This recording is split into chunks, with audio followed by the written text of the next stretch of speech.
સખી સાંભળને સંદેશો સતરે એલો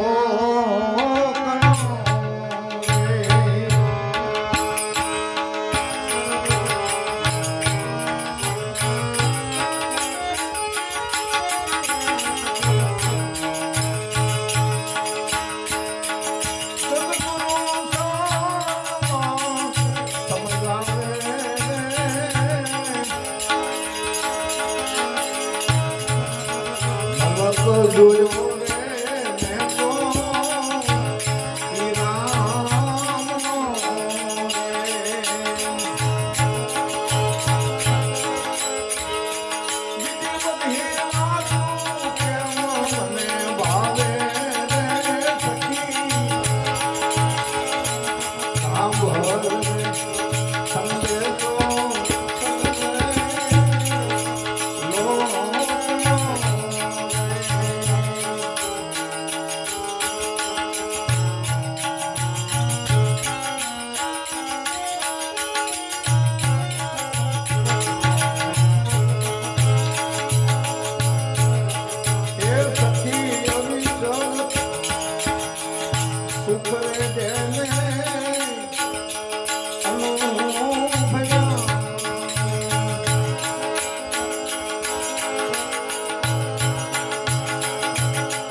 જ્યારે સદગુરુ મળ્યા ને પછી બોલતી થઈ છે અને બીજી સખીઓને કહે છે કે મારો સંદેશો સાંભળો મારી બહેનો, મેં તો રામનો મલક જોયો, આવું મને સદગુરુ મળ્યા પછી શાનમાં સમજાવે છે.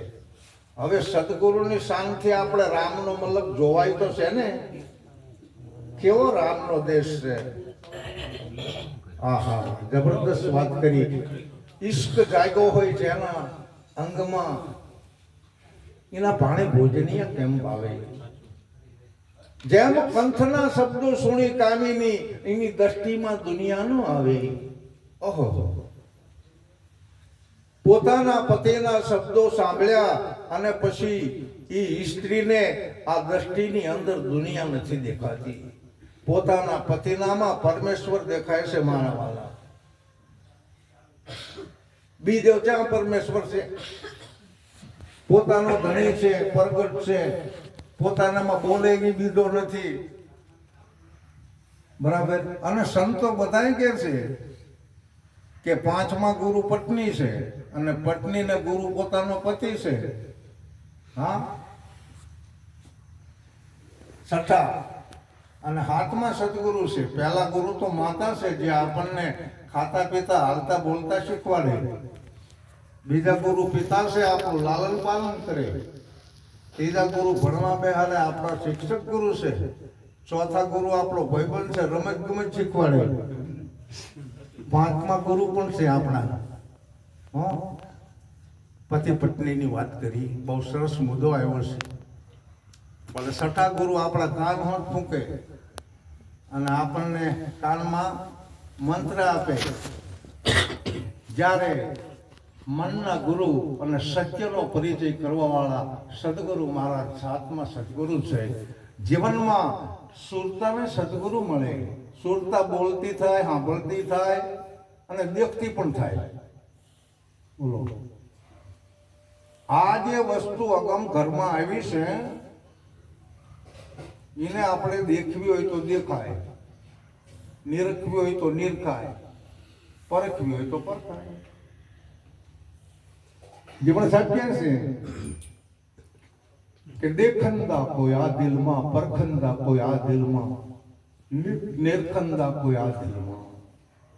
નિરખો, પરખો અને દેખો, પરંતુ સાંભળાની આંખોથી આપણને આના દર્શન નહીં થાય. એના માટે તો સદગુરુ મહારાજ આપણને અનુભવ દેવ દ્રષ્ટિ આપે છે. અને આપણી જ્યારે આ દ્રષ્ટિની અંદર જ્ઞાન રૂપે આનંદ અંજાશે ત્યારે આપણને આ સદગુરુનો દેશ છે, આ ભીતરની અંદર આવેલા મોતીડા છે, આ ભીતરની અંદર આવેલી બધી વસ્તુ છે એ આપણને નિરખાય, પરખાય અને દેખાય. હા, દિલ દરિયામાં ડૂબકી દેના, મોતી લેના ગોતી. કેટલા એવા મોતીડા આમાં આવ્યા છે. હા, કે એવા મોતીડા આવ્યા છે, પણ ડૂબકી મારવાની છે સુરતાને. સુરતા બહાર રખડે છે, આંટા મારે છે, આંધળીને બેરીને મૂઈ ગઈ. જાણે ગુરુગમ નથી ને એની સુરતા વિજોગણ કહેવાય. અને આવી રીતે ભજનમાં આવ્યા હોય, ઉપદેશ ન હોય, થોડુંક એવું લાગે. નટુ મહારાજ આવ્યા હતા અને બીજા નાથરામ મહારાજના પણ ગુરુ મહારાજ હતા અને કંઈક ભજન સત્સંગની અંદર વાત કરતા હતા. કંઈક વસ્તુ લેવા જેવી તો છે. આની સુરતાને વેરાગણ સુરતા કહેવાય. અને અત્યારે ગોદડી ક્યાં કરીને સુઈ ગયા હોય એમને સુરતા હોય, એમની સુરતાને વિજોગણી કહેવાય. અને સદગુરુ મળ્યા પછી જેની સુરતા સજાગ થઈ ગઈ હોય, જાગી થઈ હોય, એની સુરતાને સુહાગણ સુરતા કહેવાય. અને સુહાગણ સુરતા બાળે, સુહાગણ સુરતા બોલે અને સુહાગણ સુરતા સાંભળે. બરાબર. મેન આપણી સુરતા અને શબ્દના લગ્ન એ જ આપણો ઉપદેશ છે. આપણી સુરતા અને શબ્દના લગ્ન. સવારે અમે પણ લખ્યું, જો સુહાગણ સુરતાની કડી આપે છે